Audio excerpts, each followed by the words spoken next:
Welcome to my preview of the PlayStation Fiesta Bowl, a bowl game, of course, that Boise State fans are very familiar with. 3 bowl wins in the Fiesta Bowl for Boise State.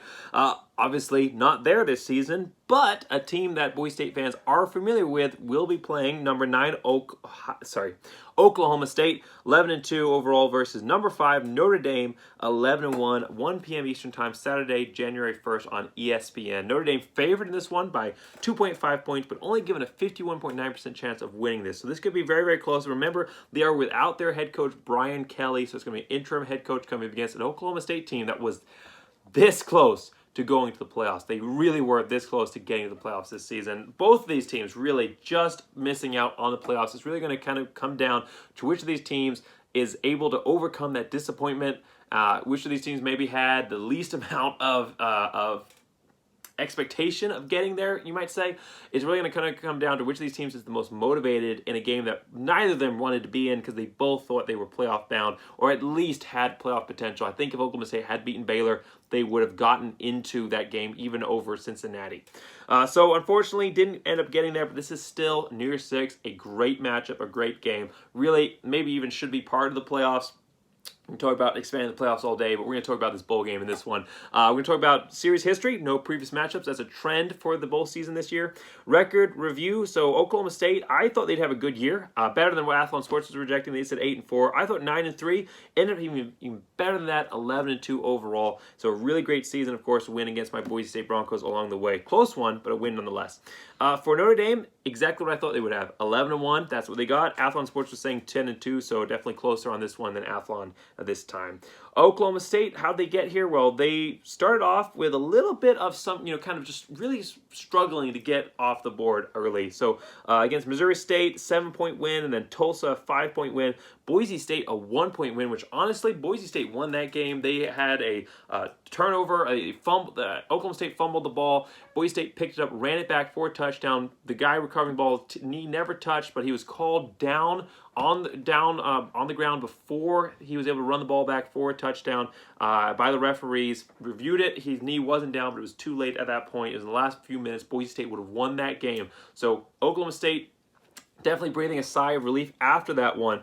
But they really turned things around after that game. Really after the Tulsa game is when they turned things around for real. But Boise State game, 1-point win after that. They went on 3 plus 25 top 25 wins against and they ended up only losing against Iowa State along the way there, and then they went 5-0 after that, and they had a win in Bedlam before losing to Baylor in the Big 12 championship game, a team that they had beaten earlier in the season to leave them out of the college football playoffs. So for Notre Dame, how did they get here? Well, they started off early season loss against Cincinnati, 24-13. That pretty much doomed their entire season. A lot of people are saying that Notre Dame, if they were in the ACC, they'd be in the playoffs right now. No, the record. I mean, Notre Dame basically played an ACC schedule anyway, and really, I think they had a stronger schedule than they would have in the ACC. It's the loss to Cincinnati that kept them out, not the fact that they weren't in a conference. But that loss to Cincinnati pretty much doomed them. They had a win against Wisconsin, which is really the only quality win, but that's what I'm kind of saying. They really didn't play anybody. I mean, they have wins against, North Carolina. I think they played USC. I mean, I can pull up their actual schedule here. But they really didn't play anybody along the way. Florida State, Virginia Tech, Navy, Georgia Tech, Stanford, none of these teams are good teams this year, and that's why they're outside looking in for the playoffs, not because they're not in a conference. Just want to kind of put that debate. I've been having that debate a lot recently. I just want to put that to bed in this video before we move on.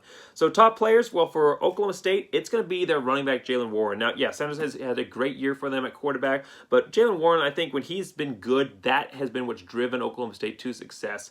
1,134 yards rushing, 11 touchdowns, 4.8 yards per carry. Started it all with the Boise State game, 211, I think it was, yards rushing that game. Had 4 straight 100 yards rushing after Boise State. So Boise State and the 3 games after that, over 100 yards rushing in every single one of that.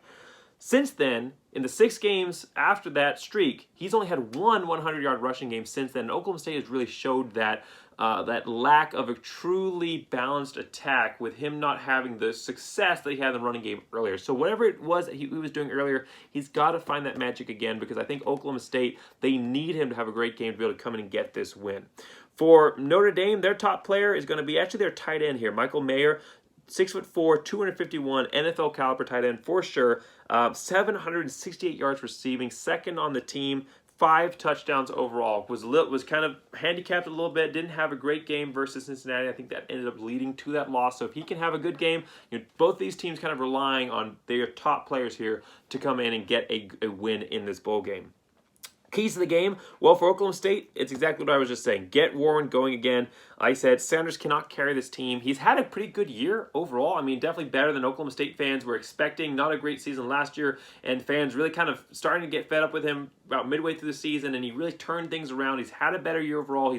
He's been pretty good in the dual threat role in the passing and the running, but he cannot carry the whole team by himself. So Warren has got to step back up and have a great game in this one if Oklahoma State's going to want to come away with a win. For Notre Dame, use the quick and short pass to replace Williams. I didn't mention this, but they're going to be without their top running back in this game.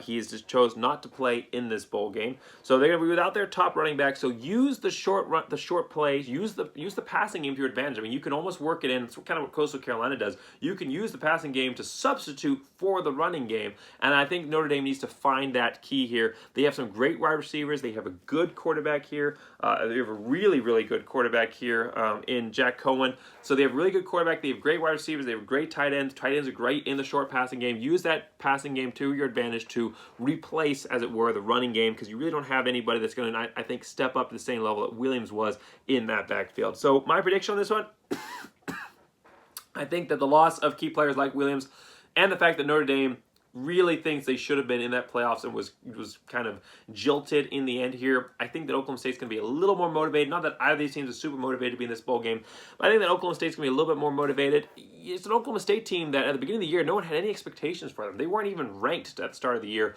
and the fact that they were even in that conversation at the end of the season is incredible. That is miraculous that they were even there. It shows what a great year they've had to even be in that conversation, whereas Notre Dame, they were in the playoff conversation and missed out. So I think Oklahoma State is thankful that they were in that conversation. They are looking to build towards next year where they think they can go in and to get into the playoffs. And I think that they're going to be building for next year, trying to prove that they are a team that should have been in that playoff position, not necessarily as disappointed as Notre Dame is, even though that Baylor game was disappointing. Even if they'd won that game, there was no guarantees that they've been able to get into the playoffs this season. So I think Oklahoma State a little more motivated in this one. I think that the loss of their key running back for Notre Dame hurts them, and I think Warren, with all eyes on this program in a great bowl game, has the game that is needed to get this win. So I'm going to say that Oklahoma State prevails in a tight one to start 2022 the right way with a win. I'm going to call over on the over-under. Thanks for watching this video. Make sure you like and subscribe. I'm previewing every single bowl game this season. I'll put the link to that playlist in the the description section of this video. Thanks for watching, and as always, go Big Blue!